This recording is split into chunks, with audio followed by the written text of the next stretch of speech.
Hello everyone, in this video you will learn the type of chemical bonds in chemistry that we have, especially the ionic bond and ionic compound.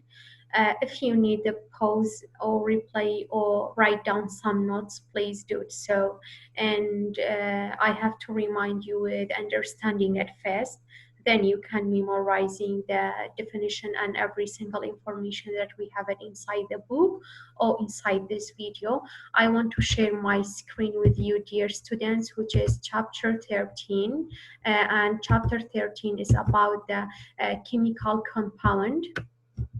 And the first section inside this chapter is about ionic and covalent compound. As we know, the chapter 13, which is about chemistry, is the first chapter about chemistry inside your book. So we have to remind ourselves with some basic information in chemistry. But the aim of our lesson to know or learn the formation of ionic compound and to know some properties of ionic compound. As I said before I start with the ionic compound, I have to remind you the very simple information of chemistry. And I want to start with elements, which is a simplest substance that cannot be separated or broken down by any physical or chemical means. And each element is made up of one kind of atom. It means it's combination of atoms, just one, but they are just one type. So the atoms consist of the three types of subatomic particle. Two of subatomic particle are inside the dense nucleus. They are called proton and neutron. And the last one, which is called electron, they can orbit the nucleus, and the electrons that they are located at the outermost shell or outermost level, they are called valence electron, that they are responsible for the property of compounds of atoms, and also they are responsible for the type of bond that's produced between atoms. After that, we have to know some features of the subatomic particles. For example, proton is positive, neutron is no charge, and electron has negative charge. So proton has positive charge. I remind myself with the P proton, P positive. It means both terms are started with P, and neutron and no charge are started with N, and the negative charge will remain to the electron. In atoms, the number of positive protons equal to the number of negative electrons. So it means the number of positivity in proton can cancel the number of negativity of proton, so that the atom has no charge. The net charge of atom is equal 0. After that, we have a rule in chemistry called octet rule. Oct, it means 8. Oct, it means 8. That said, atoms will gain or lose or share valence electrons to have a complete octet of 8 valence electrons. As we can see inside this figure, for example, here we have a 7 electrons at outermost energy level. It means this one is unstable. So to become stable, they must have as 8 electrons at outermost energy level. So this atom want to gain or take the 1 electron from the other atoms to become stable. After that, we said that our new lesson is about ionic bond or ionic compound. But before talking about the glue that's used to sticking to object, we have to know some feature of the objects. So in this slide, I want to explain the formation of ions. That we have two types of ion that we have it. The first one is called positive ion, and the second one is called negative ion.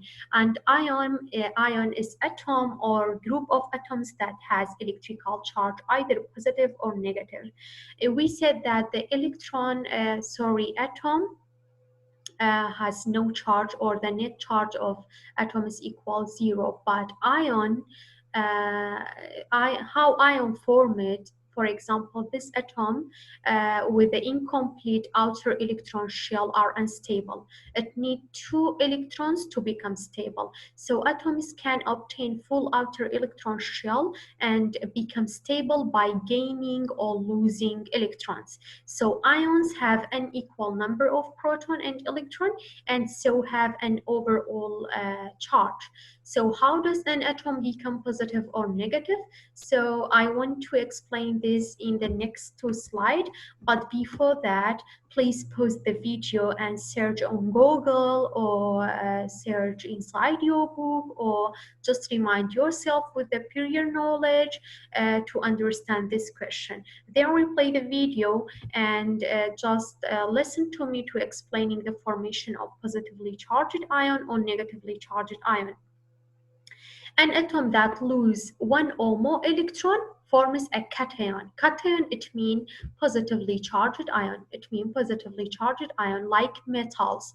Metals, most of metals, they have 1, 2, 3 or more electrons inside the outer energy level. So they want to lose their electron instead of gaining electrons. So positive ion have a small plus symbol and the number. So for example, this sodium that we have it, the number of proton equal 11 and the number of electron equal 11. So we have 11 positive charges and 11 negative charges that they can cancel each other, and the net charge of this atom equals 0 and it is neutral. But when this one is release one electron, because it's easier for sodium to lose one electron instead of gaining 7 electron. So this one can lose one electron, and by losing one electron, the number of proton remains stable, 11, and the number of electron will become 10, because this one can release or lose one electron. So we have 11 positive charges with the 10 negative charges. So the charge of this particle will become +1 or +1. That's expressed by this way. So this one is called ion. So the charged atom is called ion, and the type of ion that we have it here is positive ion, and this number is expressed the number of electron that this ion loses. If the atom, for example, loses 2 electrons, it will become +2. If it loses 3 electrons, it will become +3. After that, the formation of negatively charged ion, atoms gain one or more electrons and forms an anion. Anion, it means negatively charged ion. So negatively charged ion, as we can see here, non-metals such as chlorine, oxygen, and nitrogen form the negative ion, and the negative ion expressed as a small minus with the number of electrons that this atom can gain. So for example, here we have a chlorine with the 17 protons and 17 electrons. 17, it means chlorine has 7 electrons at outermost energy level. We said we need 8 electrons at outermost energy level, so this atom will become stable. That's why chlorine want to gain 1 electron from other atoms. So if the chlorine gain 1 electron, it will become 18 electron. So the number of proton inside chlorine is 17. We have 17 positive charges with 18 negative charges. So that it will become -1 overall charge. So the chlorine atom will become chloride ion with -1. So now we learn the formation of a negatively charged ion and positively charged ion. So now we have two different charges that they can attract each other as a electricity law in physics that we have it. So the main point inside the lesson is formation of chemical bonds. And chemical bonds is the force that bond two or more atoms to form a compound. We have a different compound in the world or around us that we have it, but the property and the feature of compounds can be depend on the type of bond that they have it. For example, if it is ionic or covalent or metallic bond that they have it.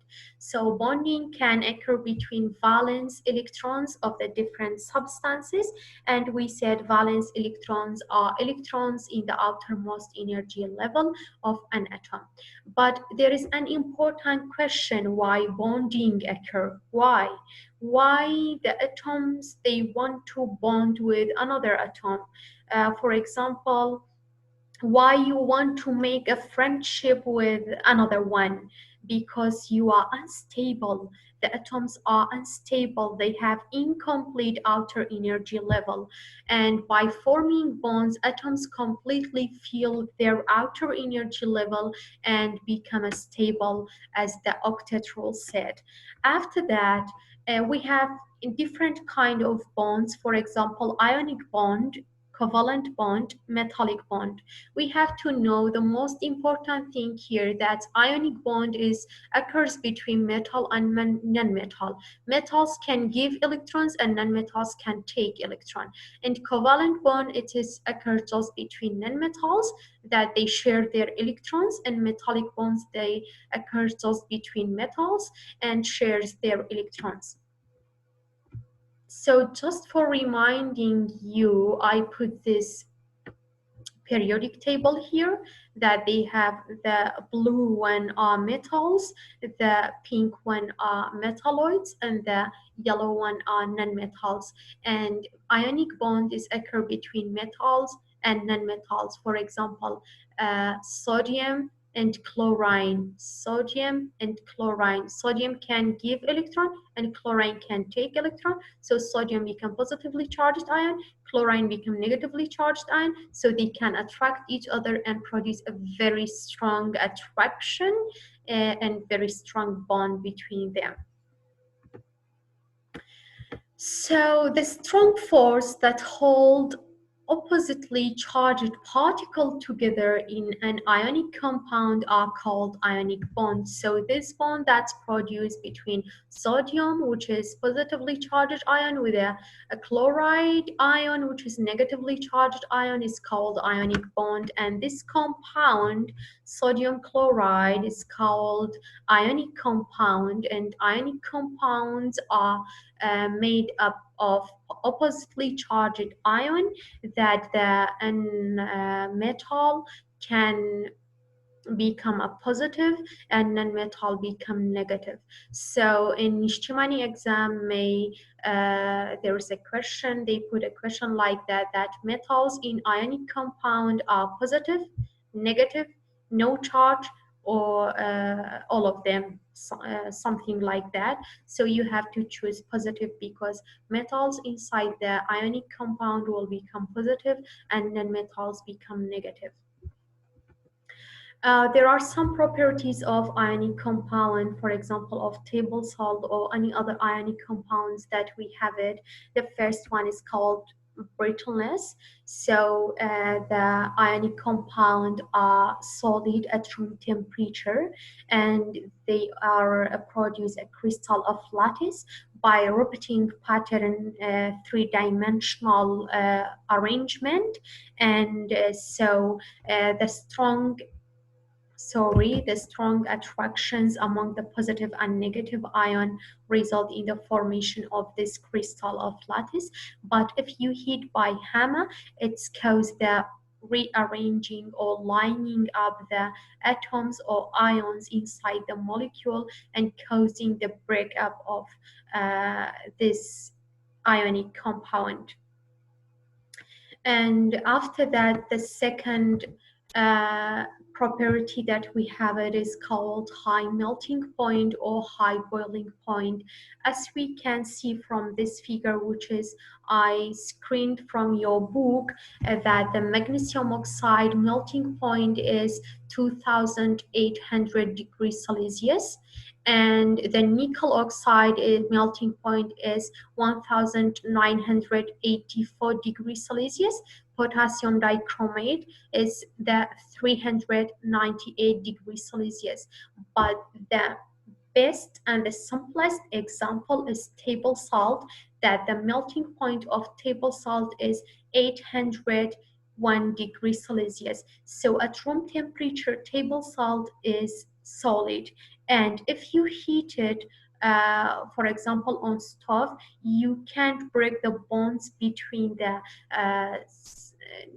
for example, sodium chloride, table salt, and for example, if you put inside the oven, and the highest degree of temperature in oven is 500 degrees Celsius, so you can't melt the table salt.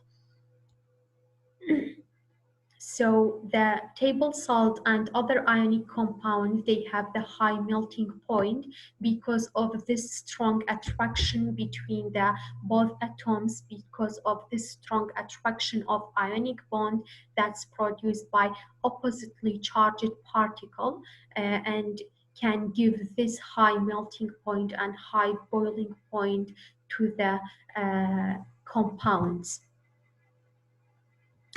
After that, the last point that I want to mention, or the last property, is called solubility and electrical conductivity. So the most of ionic compound or ionic solution, they can conduct an electric current. For example, as we can see in this figure that I screened from your book, but there is a mistake inside this figure. This one is not pure water. This one is salt water, and this one is pure water, because salt water can conduct electricity. For example, salt is NaCl, and this sodium chloride, if you put it inside water, they have a high solubility. It means they can dissolve inside the water. So if it is dissolved, it's produce Na and Cl. Na and Cl, they are ions, and they can conduct electricity very well. And why do ionic solution conduct an electric current? This is my question for you. You have to answer this question on eSchool, or you can take a photo and send it for me by email, by Viber, on any other things that you want. Thank you for listening, and you can learn more in the next video. So thank you, dear students.